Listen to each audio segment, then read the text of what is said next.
রব্বুল আলামিনের ফেরেশতা এর আত্মাটাকে নিয়ে জান্নাতের রুমালে মুড়ে নিয়ে চলে যাবে, উঠতে উঠতে আসমান পর্যন্ত নিয়ে যাবে।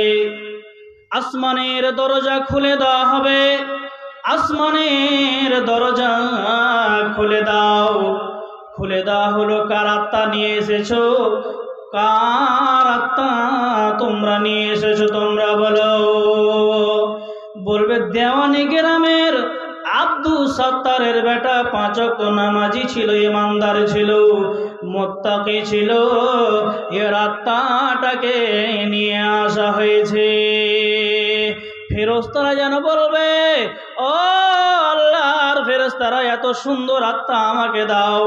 ও বলবে আমাকে দাও, ও বলবে আমাকে দাও, আমি যেন নিয়ে চলে যাই, আমি নিয়ে যাই। নেওয়ার জন্য কাড়াকাড়ি করবে, ছুড়াছুড়ি করবে। দাঁড়াও দাঁড়াও, লোকটার আত্মাটাকে যখন নিয়ে যাবে ইল্লিনে যখন নিয়ে যাবে, ইল্লিনে নিয়ে যাওয়ার পর আপনার বাড়ির পাশে কোনো মুত্তাকি দিনদার পরহেজগার মারা গেছে, এরা যেন খবর পেয়ে নিয়েছে, চলো যাই, আমাদের গ্রামে আমার সাথীটা মারা গেছে, আজকে তার আত্মাটাকে নিয়ে আসা হয়েছে, চলো যাই। ওরা কথা বলার জন্য বিরক্ত হবে, কথা বলার জন্য আসবে, আওয়াজ যেন আসবে, দাঁড়াও। এটা দুনিয়াতে আমল করে লোকটা ক্লান্তি অনুভব করেছে, লোকটা ক্লান্তি অনুভব করেছে, একে দাঁড়াও, বিশ্রাম নিতে দাও, আরাম নিতে দাও। বিশ্রাম নেওয়া হবে, যেন এরা আলোচনা করবে, কথা প্রথম বলবে, এরা আলোচনা করবে, একে অপরকে আলোচনা করবে। বেনামাজি বেঈমান যারা আত্মাটা বেঈমান হবে, বেনামাজি হবে, ফাসিক হবে, এদের আত্মাটা যখন নিয়ে আসবে, মালাকুল মউত আসবে আর বলবে, খবিস তুমি বেরিয়ে যাও, খবিস বলে ডাক দেবে। সঙ্গে সঙ্গে আত্মাটা এখানে ওখানে লুকিয়ে, এখানে ওখানে যেন লুকিয়ে বেড়াবে।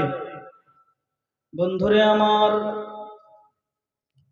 দেখেছেন আপনারা আখ মুসুরগুলোকে কিংবা আখ মেশিনের একদিক দিয়ে ভরবে, অন্য দিক দিয়ে বেরিয়ে গেলে রসটা বেরিয়ে যাওয়ার পর সে আখটা নুড়ি সুড়ি হয়ে যায়, জড়ো সড়ো হয়ে যায়। আপনারা দেখেছেন ধানকে মেশিনের একদিক দিয়ে ভরে গুঁড়াগুলো অন্যদিকে বেরিয়ে যায়, চালটা একদিকে বেরিয়ে যায়। যখন মানুষের মওত হবে, আত্মাটাকে বের করে নিয়ে চলে যাবে, ওর পুরো শরীরের দেহ হাড়গুলো যেন গুঁড়া গুঁড়া হয়ে যাবে। যখন আসমান পর্যন্ত উঠতে উঠতে উঠতে নিয়ে যাওয়া হবে, আসমানের দরজা আর খোলা হবে না, আসমানের দরজা বন্ধ করে দেয়া হবে, আর বলবে, কার আত্মা নিয়ে এসেছো? আসমান দুর্গন্ধে ছেয়ে গেল, কার আত্মা তুমি নিয়ে এসেছো? যাও যাও, এ আত্মা আসমান পর্যন্ত উঠতে দেয়া হবে না। ওই লোকটা তখন বলবে, আমাকে যেখান থেকে নিয়ে আসা হয়েছে সেখানেই তুমি রেখে দিয়ে চলে এসো। বলবে, না না, তোর বাবার কি চাকর আছে রে?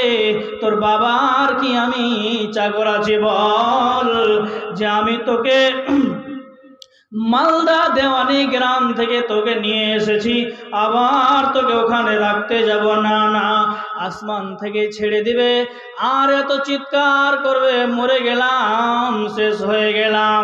সিজ্জিনের ভিতরে ভরে দেওয়া হবে, টুকরো হয়ে যাবে, আবার জমা লেগে যাবে, এবং তোর আযাব চলতে থাকবে।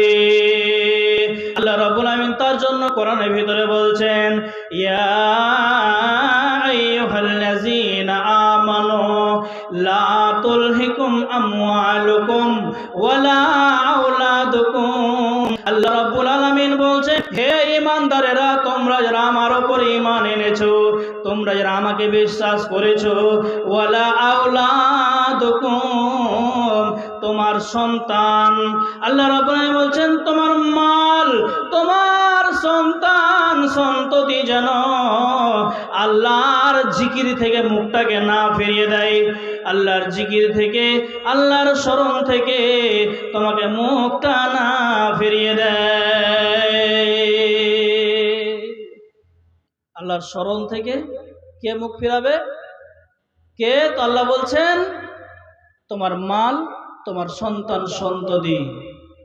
ইয়া আইয়ুহাল্লাযীনা আমানু, হে ঈমানদারেরা, হে বিশ্বাসীরা, তোমরা শোনো, তোমাদেরকে যেন গুমরাহ না করে দেয়, ভালো করে শুনবেন, বরবাদ না করে দেয়।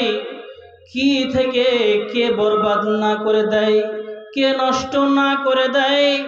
ওয়ালা আওলাদুকুম আন যিকরিল্লাহ, তোমার মাল এবং তোমার সন্তান সন্ততি আন যিকরিল্লাহ, ওয়া মান ইয়াফআল যালিকা ফাউলাইকা হুমুল খাসিরান।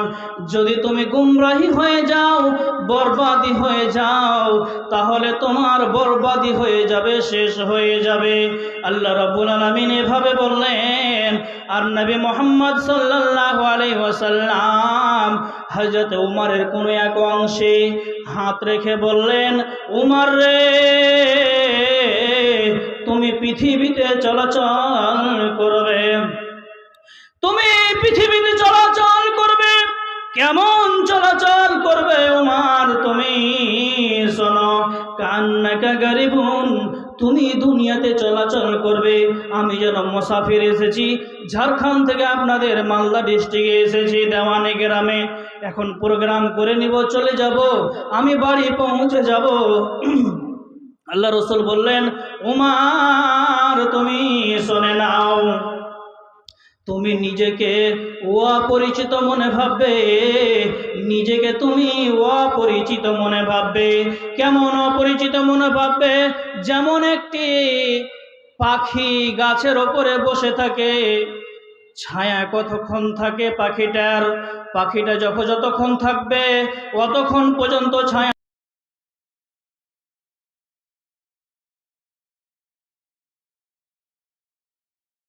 থাকবে। পাখি উড়ে চলে গেল, ছায়ার নাই, ছায়ার নাই। একটা মানুষ রোদে ক্লান্তি হয়ে গেছে, বিশ্রাম নেবে, কোন একটা গাছের নিচে শুয়ে যাবে, বিশ্রাম নেওয়া হয়ে গেল, লোকটা চলে গেল। উমর রে, তুমি দুনিয়ায় এরকম জীবন যাপন কাটাবে। অন্য হাদিস আল্লাহ রাসূল বলছেন, আব্দুল্লাহ ইবনে উমর থেকে বর্ণিত আছে, রাসূল সাল্লাল্লাহু আলাইহি সাল্লাম বলছেন, যখন তুমি সন্ধ্যায় অবস্থান করবে, তুমি মনে ভেবে নিও না আমি আগামীকাল সকাল পর্যন্ত বেঁচে থাকব, আমি আগামীকাল সকাল পর্যন্ত আমি জীবিত থাকব, এটা তুমি কোশ্চিন কালে মনে ভেবে নিও না। আবার যখন সকালে অবতরণ করবে, তুমি এ কথাটা মনে ভেবে নিও না আমি আগামীকাল সকাল, আমি সন্ধ্যা পর্যন্ত বেঁচে থাকবো, এটা কোশ্চিন কালে মনে ভাবিও না। না জানি কখন মালাকুল মাউত চলে আসবে, আর আসার পর তোর ভিতর থেকে আত্মাটা বের করে নিয়ে চলে যাবে। কি করলি তুই ভাবে সে, মায়া জালে গেলি ফেসে, আজরাইল সে ধরবে কোষে, কে বাঁচাবে তোর প্রাণ? ওরে মুসলমান তোরা হারাস না ঈমান, ওরে মুসলমান তোরা হারাস না ঈমান। বন্ধুরে আমার, পৃথিবীর মহব্বত করে আপনি মরণকে বলে ভুলে যেয়েন না। মালাকুল মাউত আসবে, এসে আপনার ভিতর থেকে, আপনার দেহ থেকে আত্মাটাকে নিয়ে চলে যাবে।